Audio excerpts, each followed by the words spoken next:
Hey there! So today we have another review, and this is a fun one to have back. This is, wow, what a label. It's such a flashback. This is Stone's Sublimely Self-Righteous Black IPA.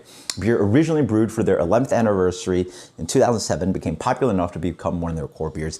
Discontinued in 2015 because Black IPA was no longer popular in the New England hype wave was sort of happening. But also got discontinued with Firestone Walker around the same time. So yeah, people were just not buying black IPAs. But so we sort of had a little bit of resurgence. There's definitely an undertone of specific fans, cult geeks out there for the style. So really nice to see it back. So they revisited Wookie Jack, I think, a couple years ago. Stone has now finally, I think they put it in some packs, but now it's like finally released as, you know, a product by itself.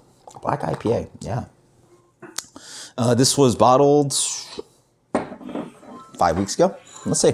Found on the warm shelf, unfortunately, but beer comes in a pretty dark color. I mean, you get to see a little bit of like garnet and like brown hues on the edge, but pretty much looks like a porter American stout. Wonderful kind of like tan head on that. Very, very dark beer. Looks nice.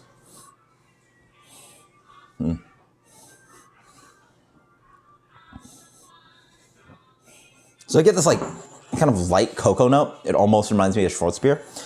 It's that really kind of like pale, like, you know, Czech dark lager, Schwarzbier. It's just got this like slightly dark kind of character to it. Not completely roasty, not completely American porter or American stout like. There's also some hoppiness driving in here, but very non-distinct. Maybe also get some oxidation. Cheers.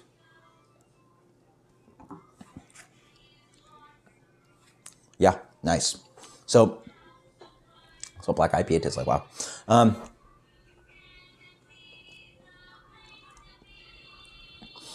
So for me, I think it's really based on Emerald and Simcoe. The beer, is that like a tea? It's hard to pick out because of the bitterness and the roast. Play really interestingly on the back end that I'm not quite sure if I'm getting. A cardboardy tone, oxidation, I'm not quite sure, but this beer is very piney. Exposed up front, it has just rich evergreen pine needles. It almost tastes like there was spruce added to this beer, like a hint of it, a little bit of it. It's very piney. It's all resiny pine. I don't really get the fruity characteristics. I might get a little bit of like red fruit, strawberry, raspberry thing, but really not much citrus. It's really just like pine, resin, driving, a little bit of that kind of like really like a little bit of like that dank weed thing going on there. Then it covers up with a little bit of hair of like light cocoa roast, just like a tiny smattering on it. This is a full-on bitter beer, showing off Stone. This is bitter, yeah. Yeah, and then like, you know, full blind, you'd have a hard time picking out this beer because full blind just tastes like the pine, the bitterness, the IPA qualities. I think a lot of people could be tricked. Like, why is there like maybe a hint of this just like this like whisper of smoke or ashiness that underlies the beer? But you know, full blind in a black glass, like, I mean, you think you smell it, maybe not, but. On the palate, you would guess this was like a deep cold beer, Stone type, Sierra Nevada type, just like bitter, West Coast, piney.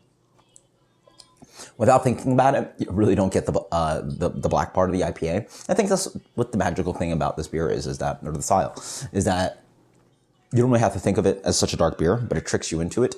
When you look at it and you're like, oh yeah, it tastes a little bit of the roast, but then when you just keep drinking it, it's still just an IPA. And for the IPA drinker, this is delicious. And so that's where it is. If you like IPA, you like classic West Coast IPA, like Stone IPAs, this does the job. It's pine, resiny, bitter, clean, dry, just like, you know, big fan of Stone IPA myself. So this 8.7, like, it's like I would never have guessed. I would have guessed a solid like 6.5, 7%. Drink it more. It warms up on you, but that's dangerous. That is dangerous, dry, drinkable. Love the bitterness on this one. It doesn't, and the best part about it is that it doesn't seem to have a lot of that crystal malt character that some West Coast IPAs do. Instead, it's just a little bit of smoky ash, a little bit of cocoa, a little bit of kind of bitter espresso thing. I think that roast plays into the bitterness of the pine on the back end. And it's almost like a little bit of espresso. If you're an espresso fan, you're gonna love this. If you're an IPA and espresso fan, you're gonna love it even more. Actually, yeah, not if you're an espresso fan, but yeah, a little bit like, it tastes a little bit of like espresso. It's just so bitter. It's densely bitter, but for the IPA drinkers, you're gonna love it. So fantastic stuff. I'm glad they brought this one back.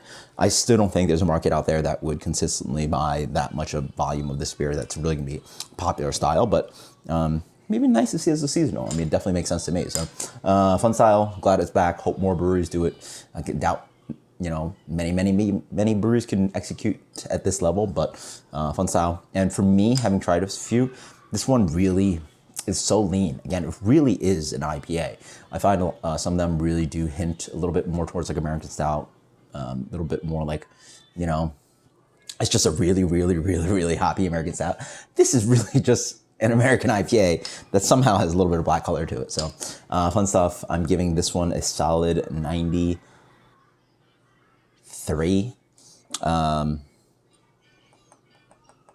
Why not? Sublimely Self-Righteous from Stone. Fantastic stuff. Post comments below about what you think. Cheers.